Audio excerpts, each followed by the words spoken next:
Hi guys, little video about the Seiko Chronos I bought recently. Now I purchased this on eBay and it was in a pretty terrible state. Cost me about £15, but it's working. It's a late 1970s, early 80s Seiko quartz, gold plated, real nice chunky. Not the real thin dress watches you can get. It's got a bit of chunkiness to it. But it came in quite a bad condition. It was filthy, so I've cleaned up the strap, polished it up as much as I can. The glass was absolutely covered in scratches. I've used a wet and dry method to remove most of the worst scratches, and then polishing up with toothpaste. Now this is Hardlex glass, so it's extremely hard. It's extremely difficult to remove scratches. I did it by hand using wet and dry, starting with something like an 800, going up to a 1200, basically face down, doing that on some wet and dry for quite a long time, with a glass cleaner on it to keep the glass cool as I was doing it. Now there are still some deep scratches which I couldn't get under.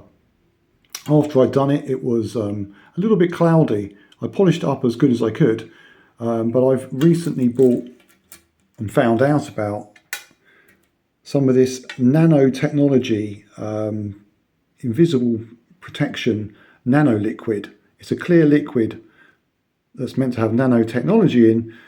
It's quite expensive, but a small pot of that is only a couple of quid, but you don't need much. It can be used as a liquid screen protector for a phone.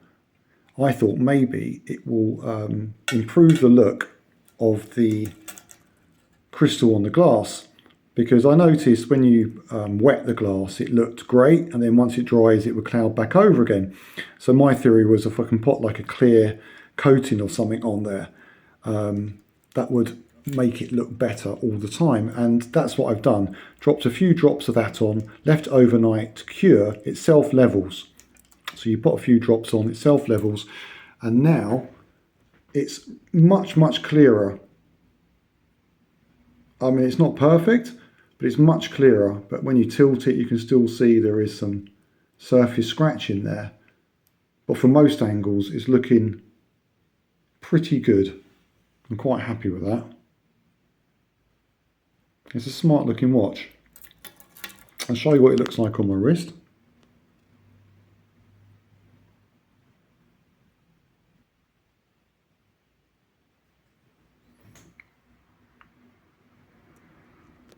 Go on, focus, that's better.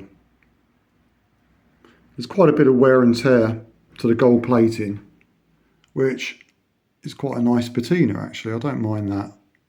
I've got the gold plating as shiny as I can get it without removing any more of it, if you know what I mean.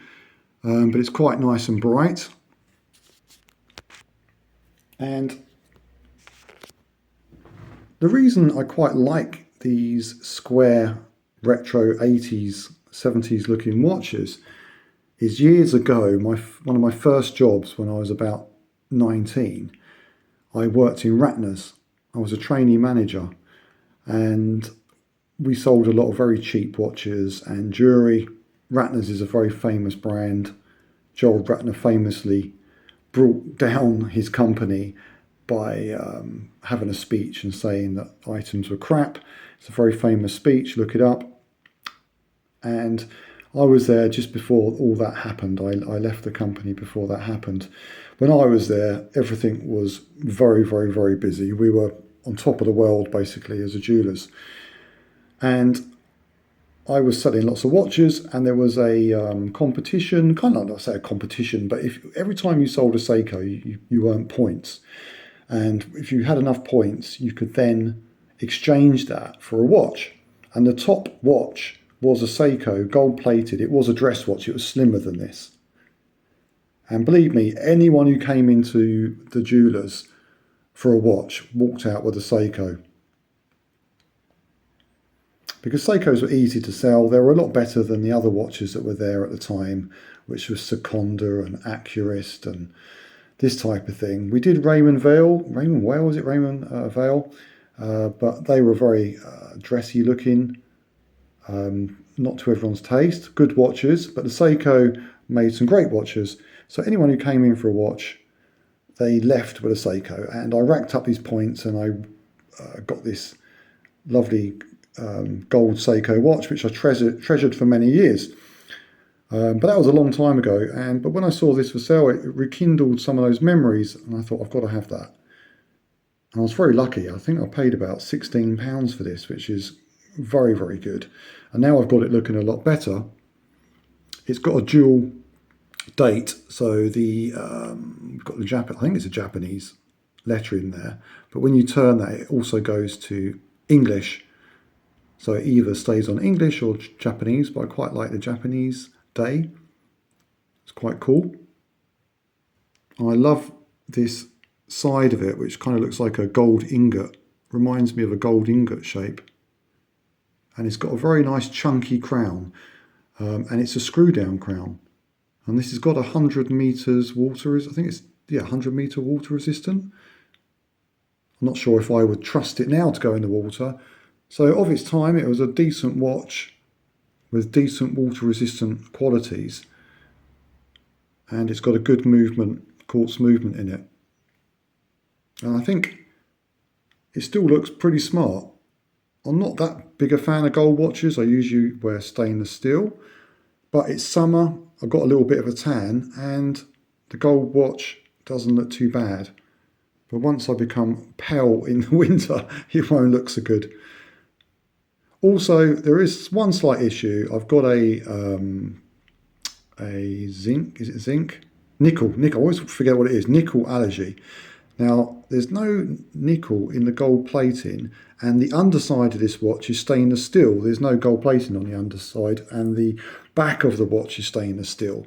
But that crown, I think, has got like some kind of cheaper gold covering paint on it, which probably has got nickel on it. Because I noticed after wearing this for a few days, I was getting a little spot, allergic spot, rash spot underneath the crown. Nothing that bad, but yeah, it's not a nice experience to get those. So I may actually sell this on as well, which would be a shame because I do like this. Anyway, that's enough about that. Thank you very much for watching. Take care.